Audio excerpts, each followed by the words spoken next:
ప్రపంచంలో ఇప్పుడు బ్రతికున్న మానవాళి మొత్తానికి తెలుసు కోవిడ్ మహమ్మారి మనకు చేసిన ఘాతకం ఏంటో. ధనిక దేశం పేద దేశం అని కాకుండా ప్రతి దేశంలో ఎంతో కొంత నష్టం జరిగింది కోవిడ్ వల్ల. కోవిడ్ రాగానే దీనికి వ్యాక్సిన్ ఎప్పుడు వస్తుంది, దీనికి మందు ఎప్పుడు వస్తుంది అని చెప్పి అందరూ ఆలోచించారు. వ్యాక్సిన్స్ వచ్చాయి, కానీ పూర్తి స్థాయిలో ఎఫిషియెంట్గా వచ్చాయంటే ఇంకా అనుమానాస్పదమే. కోవిడ్ పూర్తిగా మన జీవితాల్లోంచి బయటికి కూడా పోలేదు. ఇంకా ఫోన్ చేయగానే ఎవరికన్నా అమితాబ్ బచ్చన్ వాయిస్ వస్తూనే ఉంది కోవిడ్ గురించి. ఇంకా పూర్తి స్థాయిలో మందు రాలేదని అప్పుడు చేసిన రికార్డ్ ఇంకా వస్తూనే ఉంది. అంటే కోవిడ్కి పూర్తి స్థాయి ఎఫికేసీ ఉన్న మందు వచ్చిందా, వ్యాక్సిన్ వచ్చిందా అనేది పెద్ద డౌటే. అయితే ప్రపంచంలో వ్యాక్సిన్స్ అనేవి కోవిడ్కే కాదు, ఎప్పటి నుంచో ఉన్నాయి. కొన్ని ఓరల్ వ్యాక్సిన్స్, కొన్ని నాజల్ వ్యాక్సిన్స్, కొన్ని ఇంట్రావీనస్ వ్యాక్సిన్స్, ఇలా రకరకాల వ్యాక్సిన్స్ ఉన్నాయన్నమాట. అయితే మనందరికి తెలుసు ఇండియాలో కోవిషీల్డ్, కోవాక్సిన్స్ అనే వ్యాక్సిన్స్ వచ్చినాయి కోవిడ్కి. అవన్నీ ఇంజెక్షన్ రూపంలో బాడీలోకి వెళ్తాయి, అంతవరకు ఓకే. ఇప్పుడు పరిస్థితి ఏంటంటే కోవిడ్కి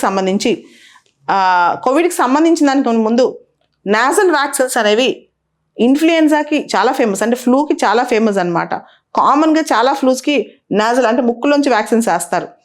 అయితే ఇప్పుడు కోవిడ్కి కూడా ఇంట్రానాజల్ వ్యాక్సిన్ వచ్చేసింది. నీతి ఆయోగ్ సిఇఓ ప్రకారం ఇది ఒక path breaking movement in Covid management అనమాట.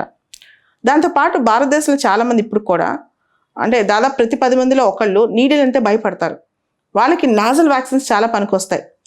ఈ ఇంట్రానాజల్ వ్యాక్సిన్స్ అనేవి చైనా తయారు చేస్తుంది, ఇండియా తయారు చేస్తుంది. చైనాలో కోవిడేషియా అనే వ్యాక్సిన్ ఒకటి తయారైంది అనమాట. ఇది adeno virus based inhaled vaccine చైనాలో.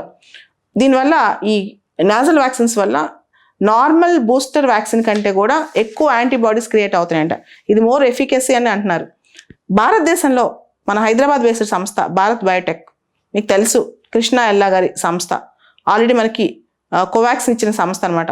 ఈ భారత్ బయోటెక్ ఇప్పుడు నాజల్ వ్యాక్సిన్ తీసుకొచ్చింది కోవిడ్కి. దాని పేరు ఇంకోవాక్ అనమాట. ఇది novel adenovirus based intranasal vaccine అనమాట. సో ఇది Bharat biotech in association with Precision Virologics and Washington university school of medicine వాళ్ళతో తయారు చేశారు కలిసి. ఇది 3 స్టేజెస్ ట్రయల్స్ అయిపోయినాయి. ఎనిమల్ మీద ట్రయల్స్, హ్యూమన్స్ మీద ట్రయల్స్, ఇవన్నీ అయిపోయినాయి అనమాట. సో యాక్చువల్గా ఈ ఇంట్రానాజల్ వ్యాక్సిన్ ఎలా పనిచేస్తుంది అనేది ఒకసారి చూద్దాం.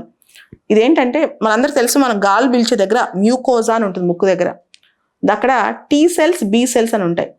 ఈ బి సెల్స్ ఏమో ఆ వ్యాక్సిన్ని అందుకుని ఇమ్యునైజ్ చేస్తాయి మనకి. టీ సెల్స్ ఏమో దాన్ని గుర్తుపెట్టుకుని మెమరైజ్ చేసుకుని ఫ్యూచర్లో ఇంకొకసారి అట్లాంటి వచ్చినప్పుడు యాంటీబాడీస్ ప్రొడ్యూస్ చేస్తూ ఉంటాయి అనమాట. అంటే మెమరీ చేస్తాయి టీ సెల్స్. బి సెల్స్ ఏమో ఇమ్యూనిటీ ఇస్తాయి అనమాట మనకి.